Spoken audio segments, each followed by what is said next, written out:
الصلاۃ والسلام الہی کیف اشکرک واصغر نعمت وضعت عندی او کما قال علیہ الصلاۃ والسلام۔ اللہ تبارک و تعالی نے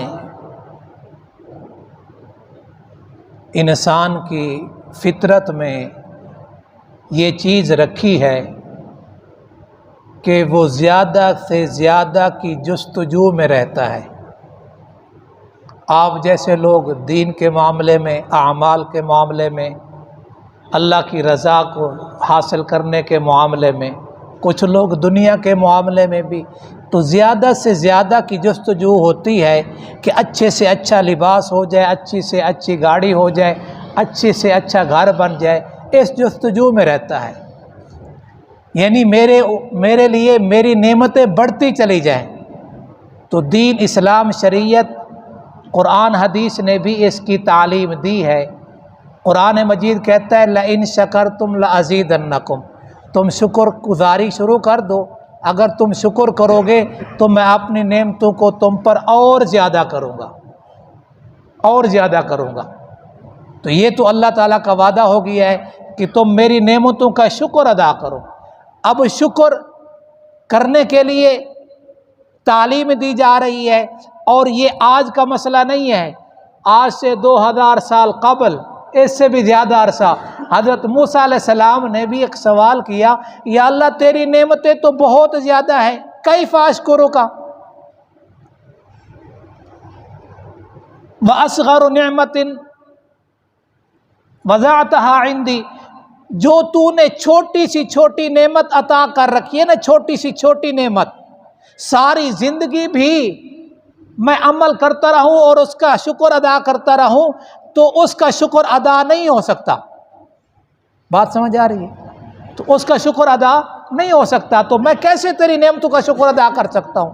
اللہ تبارک و تعالیٰ نے وحی کی، فَأَوْحَى اللَّهُ تَعَالَى إِلَيْهِ يَا مُوسَىٰ الْآنَ شَكَرْتَنِي، اللہ نے وحی کی موسیٰ علیہ السلام پر، اور فرمایا جب انسان کے دل میں یہ کیفیت پیدا ہو جائے کہ میں اپنے رب کی بہت ساری نعمتوں کا کیسے شکر ادا کر سکتا ہوں، میں تو کسی ایک چھوٹی سی چھوٹی نعمت کا بھی شکر ادا نہیں کر سکتا، تو فرمایا الآن شکرتنی، اس نے میری نعمتوں کا شکر ادا کر دیا۔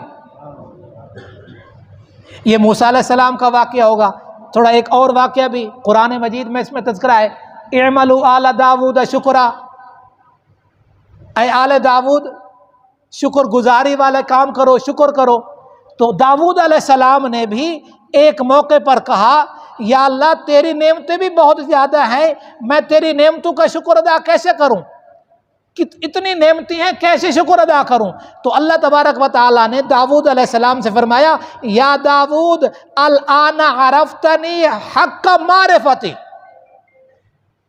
اے داود اس کیفیت والا آدمی، اس طبیعت والا آدمی جس نے یہ دل میں یہ سوچ لیا کہ میں اپنے رب کی نعمتوں کا شکر ادا نہیں کر سکتا، اس نے مجھے پہچان لیا اور میری معرفت کا حق ادا کر دیا،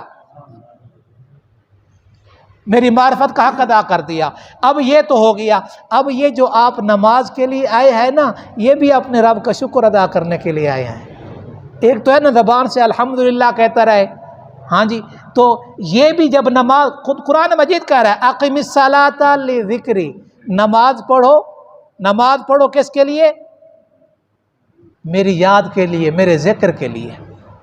اور آخری بات کرنے لگا ہوں کہ جو آدمی اللہ تبارک و تعالی کو ہر وقت یاد کرتا رہتا ہے، وہ ہر وقت شکر گزاروں میں رہتا ہے۔ اور حدیث قدسی اللہ تعالیٰ خود کہتا ہے، قال اللہ عز و جل ابن آدم انک ما ذکرتنی شکرتنی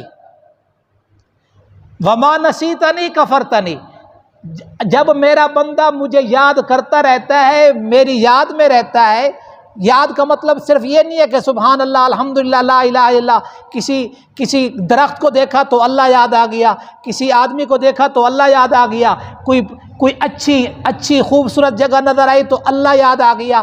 تو جو آدمی اللہ تبارک و تعالیٰ کو یاد رکھتا ہے وہ شکر گزار بندہ ہے، وہ اللہ تعالیٰ کا شکر ادا کرتا رہتا ہے، اور جو اللہ تبارک و تعالیٰ کو بھول جاتا ہے وہ اللہ تعالیٰ کی ناشکری میں چلا جاتا ہے۔